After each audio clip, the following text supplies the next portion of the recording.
মাওলা আলীর কথা বলছিলাম, যিনি জন্মের পরে কোনো মতে চোখ খুলছেন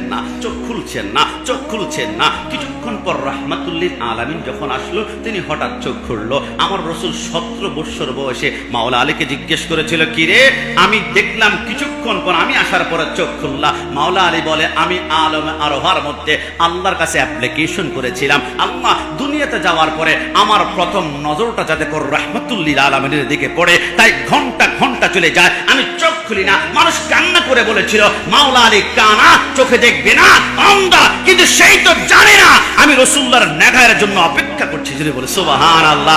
আমি সে মাওলা আলীর কথা বলছিলাম, যিনি আমিরুল মুমিনিন হ্যাঁ, ইমামুল মুত্তাকিন হ্যাঁ, শেরে খোদা হ্যাঁ, মুশকিল কুশা হ্যাঁ, মুর্তজা হ্যাঁ, দামাদ মুস্তাফা হ্যাঁ, নফসে রাসূল হ্যাঁ, জাওজে ফাতেমা বতুল হ্যাঁ, হযরতে ফাতেমা হ্যাঁ, সুন্নি ও কাফির হ্যাঁ। আমি সে মাওলা আলীর কথা বলছিলাম, যিনি জন্মগ্রহণ করেছেন কাবা শহীদাইন মসজিদে। আমি সে মাওলা আলীর কথা বলছি, যার সম্পর্কে প্রসিদ্ধ লাইন হচ্ছে, লা ফাতা ইল্লা আলী, লা সাইফা ইল্লা জুলফিকার। আমি সে মাওলা আলীর কথা বলছিলাম। হিজরতের রাতে রাসূল তার বিছানায় মাওলা আলীকে শুয়ে দিয়েছিল।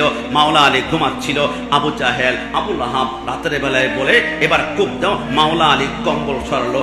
আবু জাহেল বলে, কিরে আলী, তোমার কি ভয় লাগে না? যদি চোখ বন্ধ করে কোপাতে শুরু করতাম তুমি তো মরে যেতা। তুমি কেন মুহাম্মদ